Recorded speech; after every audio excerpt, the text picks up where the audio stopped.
Seja muito bem-vindo, seja muito bem-vinda. Eu sou o Serginho. Hoje a gente começa uma série de podcasts aqui na Rádio Disney para falar de um esporte que já virou uma paixão nacional. Cada temporada, cada ano, mais fãs, mais adeptos. Vamos falar de NBA, vamos falar com ele, que é comentarista da ESPN, já foi jogador de basquete, já foi MVP, já jogou em várias partes do mundo. Guilherme Giovannone. Tudo bem? Obrigado pelo convite. Falar de basquete é sempre um enorme prazer, ainda mais aqui na Rádio Disney, que eu sou apaixonado por essa empresa. Legal. Vamos falar aqui, vamos tentar falar também com quem não é muito fã ou não entende um pouco da NBA. Tem algumas siglas que a galera fica meio perdida. Eu falei que você foi MVP. O que é o MVP? MVP a tradução é Most Valuable Player, o jogador mais valioso, ou seja, o melhor jogador daquele campeonato, daquele torneio ou das finais, aí depende, né? Você tem o MVP do campeonato, você tem o MVP das finais, geralmente, né? Então, é o jogador que é escolhido com a melhor performance daquele torneio. Você foi MVP da NBB em 2011? Foi. E fui MVP das finais do NBB em 2011, 2012, MVP da Liga Sul-Americana em 2010 e 2013. Isso. Muita gente também fica confuso por que é o playoff, o que é a pré-temporada, o que é o draft. Vamos explicar para a turma. Vamos. Bom, pré-temporada tá um pouco no nome, são os jogos amistosos que o pessoal faz, que os times fazem antes da temporada, que aí vem a temporada regular, né? Na NBA são 82 jogos cada time, né? Até que vai definir as classificações em cada conferência. Também tem isso, são divididos em duas conferências. As conferências um pouco mais simples de entender, porque a Conferência Leste na costa fica mais para a costa leste e a Conferência Oeste para a costa oeste dos Estados Unidos. Tem uns times que estão um pouco mais para a conferência, estão mais para o leste, mas por uma divisão equalitária de equipes por conferência, eles acabam ficando na Conferência Oeste. São 15 times cada conferência e se classificam. Na verdade, classificam 6 direto para os playoffs e outros 4 para um play-in, que é do 7º ao 10º. Uhum. E, na verdade, eles vão disputar as últimas 2 vagas para os playoffs, que é a fase decisiva. Mais ou menos uma repescagem. Isso, exatamente. Tem essa repescagem para as últimas 2 vagas dos playoffs. Definiu esses 8 depois do play-in, aí é playoff direto no chaveamento, que a gente chama, né, no cruzamento olímpico. Então, primeiro contra o 8º, segundo contra o 7º, terceiro, 6º e 4º e 5º. Né? Se formam esses chaveamentos. Todos fazem séries melhor de 7, ou seja, o time que vencer 4 jogos primeiro avança de fase, até chegar aos vencedores das conferências, né, os campeões de conferências, que esses dois vão fazer a final da NBA. E por isso que os times no final da temporada ficam muito cansados, porque é jogo praticamente quase todo dia, né? São em média entre 14 a 16 jogos por mês. Uma conta boba aqui, se você for 15 jogos, são um jogo a cada 2 dias, por praticamente quase 6 meses, 5 meses e meio. E sem contar o deslocamento, né? Porque você tá uma cidade para outra, é avião toda hora. Eles estão, por 5 meses e meio, eles estão em viagem, né? Mas tem o jogo em casa? Tem, mas, assim, você joga hoje e já toma o banho, come alguma coisa, entra no avião, porque amanhã provavelmente você já tá em outro lugar para jogar. E qual que é a estratégia que você vê que pro time aguentar toda essa temporada, não cansar, não perder jogador? Bom, acho que a questão da medicina esportiva, né, da fisiologia, ela é super importante para você fazer um planejamento de treinos e de carga de trabalho dos atletas. Isso aí é fundamental.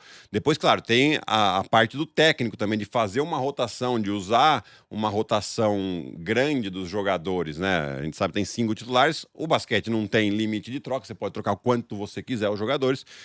Então, o ideal é que eles não joguem, pelo menos durante a temporada regular, acima dos 40, 42 minutos por jogo. Lembrando que a NBA são 48 minutos o jogo. Né? Tem gente que aguenta? Tem gente que aguenta, lógico. Aí depende de cada jogador. Mas o ideal é que você não desgaste tanto eles, porque a fase decisiva, você quer que esses jogadores cheguem lá nos playoffs saudáveis e não tão cansados. Né? Então tem essa estratégia também do técnico para que os jogadores fiquem o mais inteiro possíveis. Vamos falar muito de NBA hoje aqui, mas eu quero saber como tudo começou. Como é que começou o lance, vou ser jogador de basquete, quero fazer isso? Bom, eu sou caçula de 3 irmãos. O meu pai jogou um pouco de basquete, nós somos de Piracicaba, no interior de São Paulo, onde tinha o 15 de Piracicaba, que era muito forte. Depois tivemos os times femininos da Unimap, BCN, onde você tinha a Paula jogando, a Janete, a Marta, a Branca. E meus pais sempre nos incentivaram a fazer esportes. Mas na hora que a gente chegou no basquete, né, ele brilhou o olhinho dele, brilhou o nosso olhinho também, né? E aí a gente acabou ficando. E o fato de ter o time feminino lá também, a gente tinha a oportunidade de ir no ginásio assistir. Então isso pra gente era maravilhoso, o ginásio lotado, tinha os duelos entre Paulo e Hortência, que a gente adorava ver, né? Meus pais sempre levavam a gente, levavam muitas vezes ali em Rio Claro, que é uma cidade vizinha, tinha um time muito forte masculino também, né? Que era o CESP Rio Claro, na época, campeão brasileiro, né? E aquilo foi, né? Nossa, mas o pessoal vive de jogar basquete, de correr atrás de bola, né? E aí a gente foi entendendo e falou, nossa, virou o meu sonho. E então eu comecei a treinar sempre gostei muito de treinar, treinava muito. E aí eu fui me destacando lá em Piracicaba, depois eu joguei um tempinho em Rio Claro, e aí apareceu a oportunidade para eu vir para São Paulo para jogar pelo Pinheiros. Sei. E aí foi quando eu vim para cá, tive a minha primeira oportunidade em jogar na equipe profissional, com 16 anos, e aí fui conquistando o meu espaço. Nunca pensou outra profissão, então? Difícil. Não pensei assim, tipo, né? Porque quando eu já tava com 15, 16 anos, já tava aparecendo essas oportunidades. Que é mais ou menos quando a gente começa a pensar, o que eu vou fazer? Vou ser engenheiro, vou ser administrador, sei lá. Todas as profissões mais tradicionais, vai. Hoje acho que nem tem mais tanto disso, né? Mas antigamente era mais assim. E aí começou a aparecer essa oportunidade, eu fui agarrando ela e falei, tá bom, acho que tem uma carreira aqui. E você jogou em outros países também? Eu joguei na Espanha, eu joguei na Itália e eu joguei na Ucrânia. Ucrânia eu passei 6 meses só, mas foi bem legal. Tem alguma história legal para contar da Ucrânia? Tem, dos outros países? Tem, porque quando eu cheguei na Ucrânia, né, primeiro que assim, a média de temperatura na Ucrânia, no período que eu fiquei lá, era entre menos 10 e menos 15. E teve um final de semana que chegou uma frente fria. Ainda tem frente fria. E sempre que chegava uma frente fria, era uma frente fria de Moscou. O pessoal fala, não, é uma frente fria de Moscou, né? E aí a gente pegou menos 27. Nossa. Eu lembro, e a gente foi jogar fora. Eu lembro que a gente ficou num hotel, né? O hotel tinha a calefação, mas não estava dando conta. Aí nos deram ainda um aquecedor portátil. Eu lembro de ter dormido com aquela cirola, né? Cirola, camiseta, calça, blusa, meia, luva, e do jeito que eu dormi, eu acordei. E eu lembro que eu tomei banho, eu peguei a toalha e coloquei em cima da calefação, pra ela secar. Só que a calefação ficava do lado da janela. Quando eu acordo no outro dia, eu pego a toalha tá dura, congelada. Vixe. Não, foi muito frio. Mas assim, E como é que joga nesse frio? Porque você os ginásios têm a calefação, né? São aquecidos. Se vira, se vira. Tipo, você não passa aquele frio insuportável, mas ainda é frio, né? Quando tá no menos 10, menos 15, a calefação sustenta. Quando passa disso, aí você vai sentir um pouquinho de frio. Mas geralmente você não sente frio, não. Então a Ucrânia foi o mais tenso e difícil para jogar. Não, foi assim. Foi porque Itália e Espanha são países latinos também, né? Da língua latina, né? Então, mais próximo da gente se comunicar, é uma cultura um pouco mais próxima da nossa, né? Então, é um pouco mais fácil a adaptação. A Ucrânia é completamente diferente, né? Então, primeiro que você não entende nada, porque aprender russo em 6 meses ia ser um pouco difícil. A língua, o clima. O clima. Eu lembro que eu cheguei na Ucrânia, o pessoal falou, não, você vai ter um carro com motorista. Falei, gente, mas eu não, né? Eu achando que era luxo, né? Falei, não, mas não precisa, só o carro, tá beleza. Não. E daí eu fui entender o porquê. Isso estou falando de 2005, não tinha Waze, não tinha nada, né? Você não entende o que está escrito nas placas, porque é um alfabeto completamente diferente. Né? Então eu iria me perder muito lá. Isso, mas não entende o que está escrito nas placas. Você não consegue se comunicar para perguntar como é que faz. Fica. Aí eu entendi o porquê que eles fizeram isso. A gente vê o futebol, a gente vê se saindo muito bem em outros países, né? O basquete também tem essa tradição, está começando agora, você jogou em outros países. O NBB aqui no Brasil é muito famoso. O basquete, principalmente Itália e Espanha, sempre foi muito forte. Né? Então o campeonato deles é muito bem organizado. Hoje você tem a Euroliga, que é o campeonato europeu, que é o segundo melhor campeonato do mundo, só fica atrás da NBA. Então a gente vê muitos jogadores que saem da NBA para jogar na Euroliga. Né? E vice-versa, né? Também, né? A NBA está sempre muito de olho no que está acontecendo na Euroliga, porque eles acham jogadores interessantes lá. Então, sempre foi muito forte. E eu acabei jogando praticamente 10 anos entre esses 3 países. E foi uma experiência fantástica. Né? Além da experiência profissional, de eu ter crescido, de eu ter melhorado, de eu ter aberto a cabeça para o jogo, né? Culturalmente, pessoalmente, a questão de falar idiomas. Hoje, né, eu aprendi a falar, além do português, outros 3 idiomas, que é o italiano, o espanhol e o inglês. Né? Então, eu consigo me comunicar muito bem onde eu for, assim, né? Então, isso traz um crescimento pessoal muito, muito importante. E como é que foi a transição da quadra para quadra disso aqui? Então, é uma história interessante também, né? Eu tava jogando no Vasco aqui e acabou a temporada, minha filha tinha acabado de nascer e eu já queria ficar mais para São Paulo. E apareceu a oportunidade de jogar no Corinthians. E eu já estava, né, 37, 38 anos ali, já estava começando a pensar no próximo passo, né? Sim. E nos anos anteriores eu tinha feito algumas experiências que a ESPN tinha me convidado para comentar alguns jogos de finais, né? Mas como convidado mesmo. E eu fui e foi legal, eu fui gostando daquilo, comecei a conversar com os produtores. Na época de comentarista só tinha o Agra e o Zé Boquinha. Só que estava aumentando a demanda de jogos, estava aumentando o número de jogos que ia ter. E aí o pessoal começou a conversar, você teria interesse e tal. Eu falei, eu teria, só que eu tô jogando ainda. Eu falei, pra gente não é problema. Então, quando eu fui acertar com o Corinthians, eu falei para ele, tem essa possibilidade de eu também comentar. É um problema para vocês? Ele falou, se não atrapalhar a nossa agenda de jogos e treinos, não tem problema nenhum. Eu falei, tá bom. E aí eu acertei com o Corinthians, 2 meses depois veio o convite da ESPN e eu acabei entrando. No último ano que eu joguei no Corinthians, eu já estava comentando. E aí foi um aprendizado de novo, né? Você tá começando uma carreira do zero. Mas você sabe do basquete e tal, mas é diferente. Você tem que saber aprender a se comunicar. Em poucos segundos você tem que passar a mensagem que quem tá do outro lado da tela entenda o que você tá falando. Durante um jogo que é muito dinâmico. E aí teve a Camila Mercatelli, que é a nossa fono lá, me ajudou demais, né? Hoje a Mariana me ajuda demais ainda como exercício de aquecimento de voz, de exercício de garganta, mas também a Camila me ajudou muito em como falar, que maneira, com quem falar, a depender do narrador, como esse narrador é mais assim, esse narrador é mais assado. Então, tudo isso foi um aprendizado e a gente continua aprendendo, né? É muito gostoso isso também. E agora já são 6 anos que eu tô. Legal. E hoje o basquete, então, só hobby, você joga aqui e tal? Não, eu tô como técnico também. Como técnico? Eu tô como técnico do Sub-20 do Pinheiros. Legal. Mas aí acabei comandando o Sub-19 no Campeonato Brasileiro que teve agora em setembro. Né? A gente acabou sendo campeão, também foi bem bacana. E também fui técnico da LDB, né? Que é o Campeonato Sub-22 do NBB. Né? A gente acabou terminando em 3º lugar. Então tá sendo uma experiência bem, bem gostosa também, poder passar dentro de quadra esse conhecimento que eu acumulei aí em 30 anos de basquete.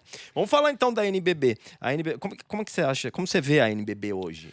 O nível? Eu acho que é um nível bacana, né? Eu acho que da América Latina aqui está entre os melhores, se não for o melhor.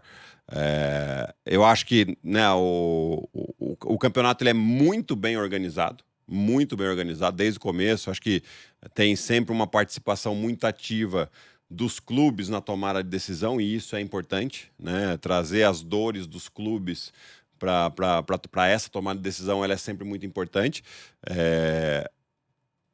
O conflito ali com a confederação atrapalha um pouco, mas eu acho que está se ajustando agora. Né? Então isso é importante, né? E é importante a gente ter isso como espelho.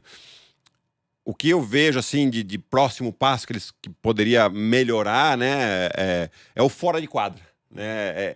Trazer melhorar a experiência de quem vai no ginásio assistir, que isso é o que o americano faz muito bem. Que vira um show. Vira um show. Quando você vai num jogo, você pode ver, às vezes, muitas vezes você conhece uma pessoa que vai para os Estados Unidos e nunca viu nenhum jogo de basquete, né? Mas vai num jogo de NBA e fica encantado. Porque não é o jogo só. Sim. Você tem uma série de atrações, seja em intervalo, seja fora de quadra, loja, restaurante, que isso realmente cativa quem vai num ginásio.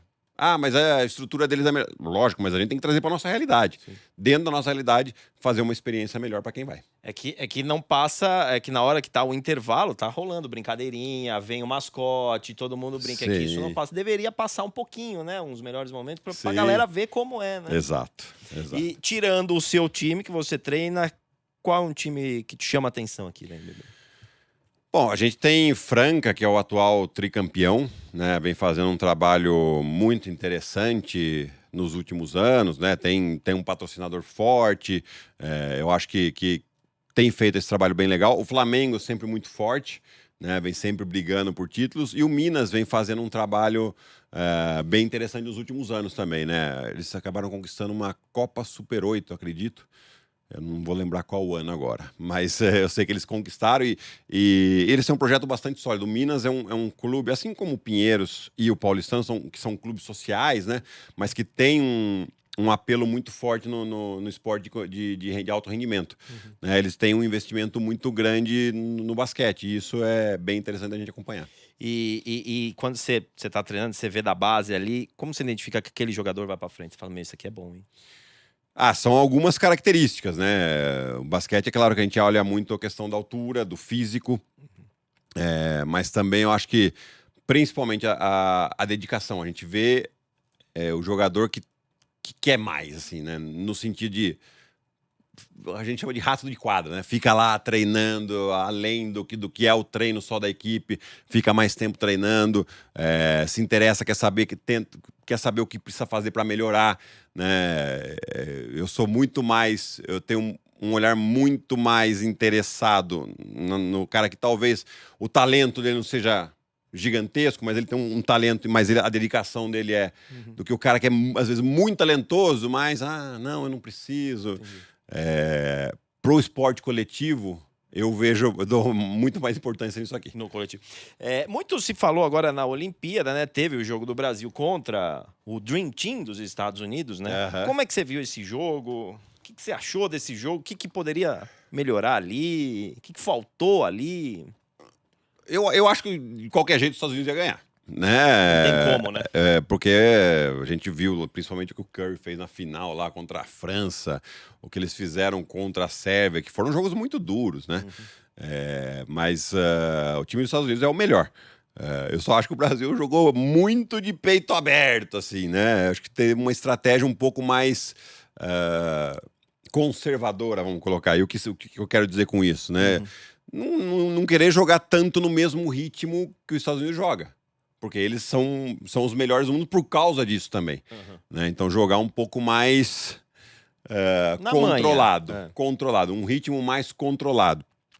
Mas, enfim, eu acho que, em todo caso, o Brasil fez uma belíssima campanha nas Olimpíadas. Né? Se a gente pegar 4, 5 meses atrás, a expectativa de se classificar para a Olimpíada era baixíssima. E a gente conseguiu classificar e foi super importante, foi muito, inclusive, emocionante. E aí depois fizemos uma campanha muito honrosa, terminou acho que em 7º nas Olimpíadas, que não é simples terminar em 7º do mundo numa modalidade em que hoje tranquilamente você consegue falar de 15 a 20 seleções que teriam condições de brigar por medalha. A gente vê um ou outro jogador que vai para a NBA brasileiro, tal. Existe olheiro da NBA aqui ou é algum teste, alguma seleção? Tem. Na verdade, hoje, com o mundo globalizado, eles estão de olho no mundo todo, né? Vendo os jogos, vendo as possibilidades. Quando acende um alerta ali de um possível talento aqui, aí eles começam a mandar os scouts que eles chamam, né? Algumas equipes têm, inclusive aqui na América do Sul, scouts, e começa a vir, dá uma olhada, e aí começa a ver o potencial, e aí eles fazem o estudo deles também, né, de como é o jogador, eles querem saber de altura, envergadura, a qualidade física principalmente, depois a qualidade técnica, quer saber a questão da dedicação, como é o atleta, Que é o que você falou agora. E tem mais coisa que eles estão querendo saber. Como é que é a família? Já começa a ter um interesse pela família para saber como é que é a criação. Né? Então tem todo... E aí eles começam a ver. Hoje, nós temos um garoto, que é o Matias, que tem 16 anos, está na Espanha. É um jogador que pode ser que nos próximos anos a gente tenha ele na NBA. Hoje a gente tem lá o Gui Santos, que está no Golden State Warriors. E só, né? O Mãozinha, ele acabou fazendo a pré-temporada com o Memphis, mas não teve um contrato efetivado, vai jogar na D-League.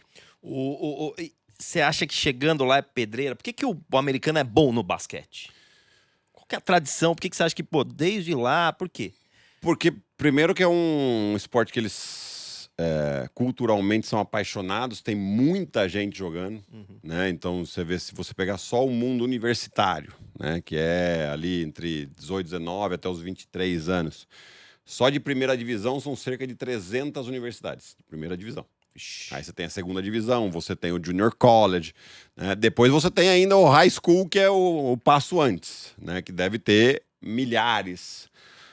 Deve ter, não. Tem milhares de high school nos Estados Unidos inteiros. Então tem um volume muito grande de atletas jogando basquete, né? É um pouco da cultura americana, não em relação ao basquete, mas em relação ao esporte.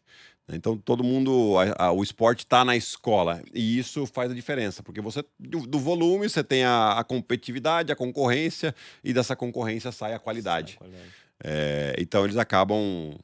E desde muito tempo, né? A NBA são 78 anos que existe a NBA. Né? A mesma coisa acontece com o beisebol, a mesma coisa acontece com o futebol americano. E aí eles transformaram num produto muito, muito chamativo que acabou sendo globalizado. Você acha que lá na gringa o basquete é mais famoso do que a NFL? Nos Estados Unidos, eu acho que a NFL tem um apelo maior. Né? Até mesmo pela questão da escassez, né? A NFL dura 5 meses. Né? 5 meses contando o playoff. A temporada regular mesmo são 18 jogos, 4 meses. 17 jogos, 18 semanas, né? Mas o basquete ele é muito forte nos Estados Unidos e o basquete é muito globalizado. O futebol americano não se joga no mundo todo. O beisebol não se joga da mesma quantidade no mundo todo. Você tem muitos países, no Japão se joga, nos países do Caribe que se joga bastante beisebol, mas é um pouco disso também, né? O basquete se joga no mundo todo. Né? Então você vê muito, muito globalizado. A gente teve aí o jogo da NFL aqui no Brasil. Podia vir um NBAzinho pra cá, hein? Podia, mas aí precisa ter um ginásio melhor, né? Né? Porque os campos de futebol hoje, os estádios de futebol hoje estão muito modernos, né? Depois da Copa do Mundo, depois das Olimpíadas, os clubes também entenderam que é importante essa experiência. Então você consegue colocar um jogo de futebol americano num estádio que está pronto aqui. No basquete a gente não tem esse ginásio pronto. A gente teve lá no Rio, você tem um Maracanãzinho que é legal, você tinha as arenas lá das Olimpíadas, mas eu não sei como é que estão as estruturas, né? Eu até acredito que o pessoal gostaria de trazer para São Paulo. Em São Paulo hoje a gente não tem um ginásio com uma estrutura. Estão reformando Ibirapuera, mas não é a estrutura que a NBA pede. Tem um em São Bernardo que é muito bom, mas também não sei se é a estrutura. Tem um em Barueri também que é bom, mas eu não sei se atende. Entendi. Então precisa... Essa questão estrutural é que a gente precisa para ter um jogo de NBA. Seguinte, parei aqui só para te dar uma dica. Claro que você já ouviu falar da XP, né? Que é pioneira em assessoria de investimentos no país.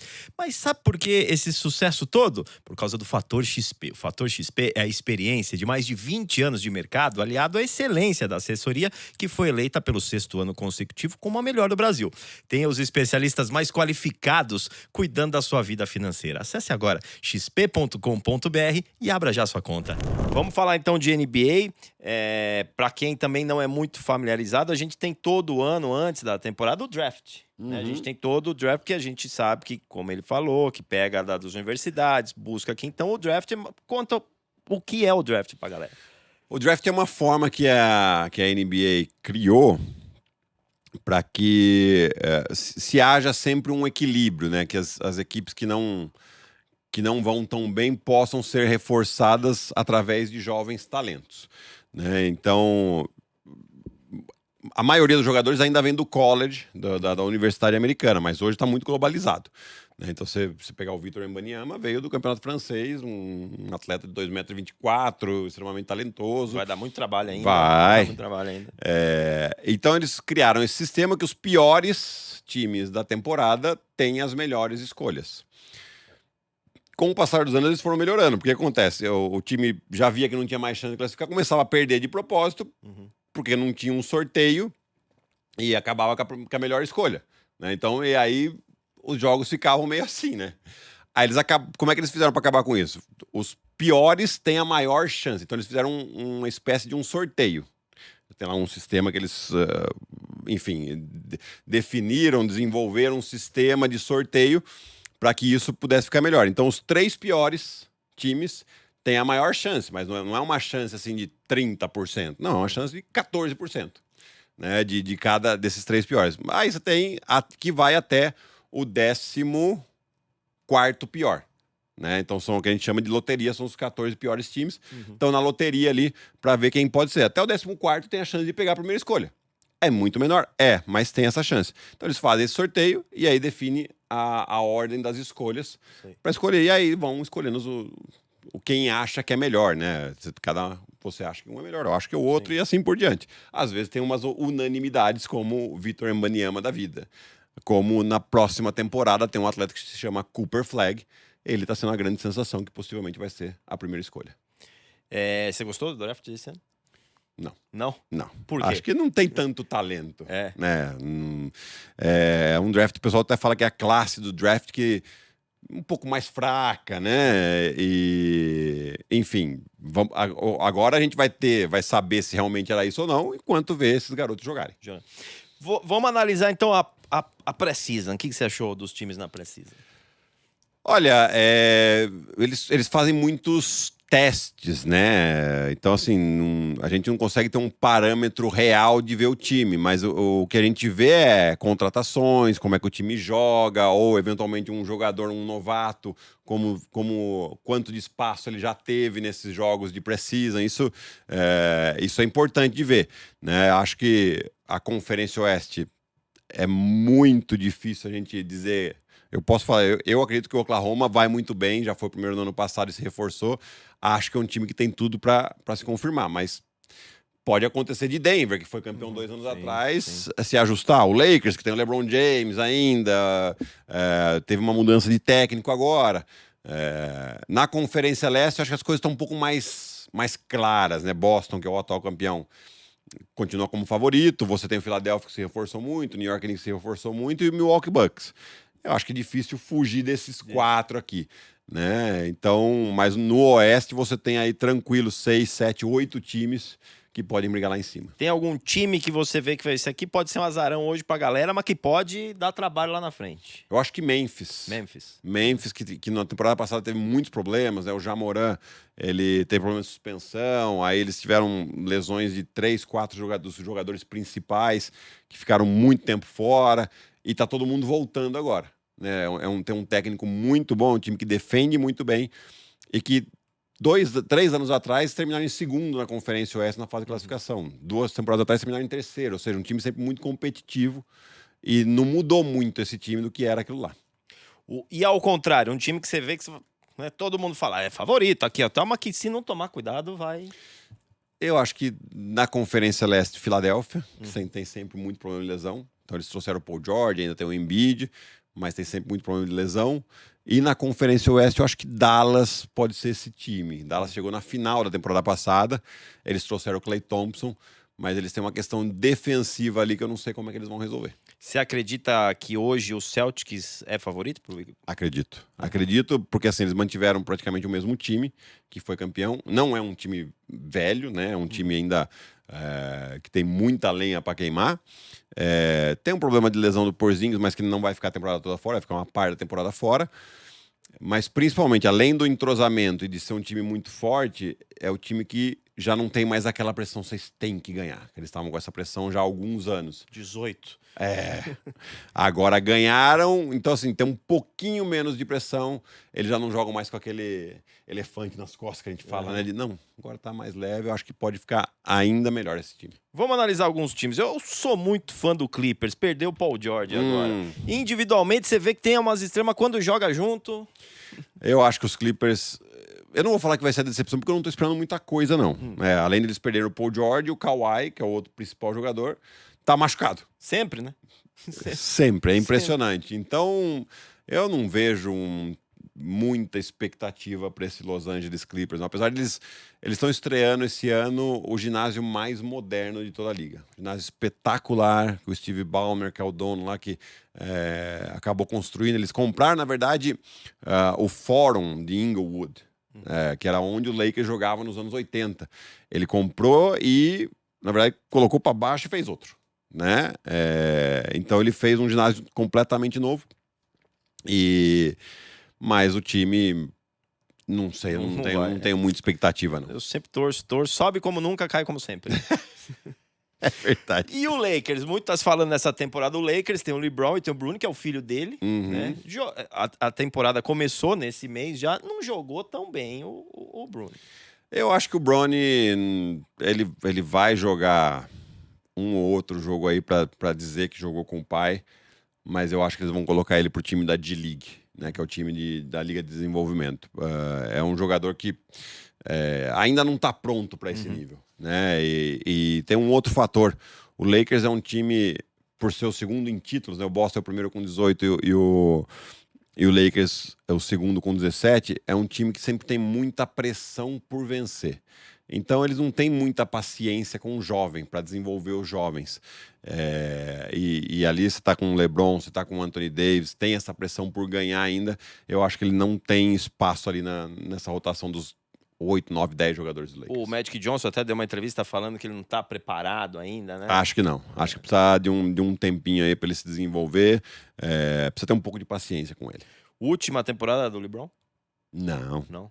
Ele estendeu o contrato por mais 2 anos, porque isso às vezes não quer dizer muita coisa, né? Mas eu acho que esse ano ele empata com o Vince Carter como o maior número de temporadas jogadas por um atleta. Eu acho que ele quer passar. Ele quer jogar essa e mais uma, aí ele vai ser o jogador que mais jogou, e aí talvez ele pare. O melhor jogador de todos os tempos para você? Michael Jordan. Michael Jordan? Michael Jordan. Boa. E o Miami Heat? Miami Heat, eles chegaram na final 2 temporadas atrás, de uma maneira surpreendente até, porque eles tinham terminado em 8º na classificação da Conferência Leste e chegaram na final. Na temporada passada não foi boa, tiveram muitos problemas de lesão, mas é praticamente um time... Os 3 principais jogadores continuam, que é o Jimmy Butler, o Ben Adebayo e o Tyler Hero. Eles estão lá desde que chegaram às finais e tal, só que estão um ano mais velho. Mas é um time que tem um técnico excelente. Eu acho que eles não conseguiram trazer ninguém de peso para fortalecer, mas vai depender um pouco de como, principalmente o Jimmy Butler, jogue durante a temporada regular, que às vezes ele tira um pouco o pé, ele se preocupa mais com playoffs, mas esses 2 últimos anos eles ficaram muito abaixo na classificação e não tiveram grande sucesso. Denver. Denver... Eles bateram na trave do ano passado, né? De novo, assim. E perderam um jogador importante, que é o Kentavious. Mas os 4 principais continuam lá. Jokic, Jamal Murray, o Aaron Gordon e o Michael Porter Jr. Então você tem uma base muito sólida. Não me surpreenderia se eles chegassem na final e ganhassem. Eu acho que é um time muito forte que a gente tem que ficar de olho. Cavaliers? Não tenho grandes expectativas não com eles. É um bom time. Trocaram de técnico agora. Donovan Mitchell, o Evan Mobley são ótimos jogadores, mas eu acho que não faz frente com os 4 principais ali do leste, não. Golden State. O Golden State perdeu o Klay Thompson, né? Mas ainda tem o Stephen Curry, é um time... Eu, assim, não me surpreenderia se esse time fosse longe. Mas hoje, olhando, eu não coloco entre os principais do oeste. Mas você tem... o Draymond Green e o Stephen Curry, que são extremamente competitivos, apesar de serem já veteranos, um técnico muito bom, e tem ali um hall de jogadores interessantes que podem ajudar.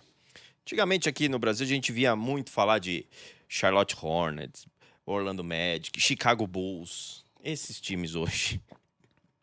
O Orlando é o que tá melhor desses daí, né? Fez uma boa temporada, um time muito jovem que tá evoluindo.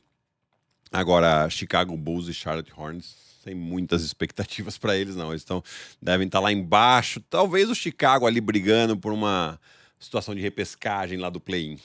Mas o Hornets não tenho nenhuma expectativa para eles. Melhor técnico para você hoje?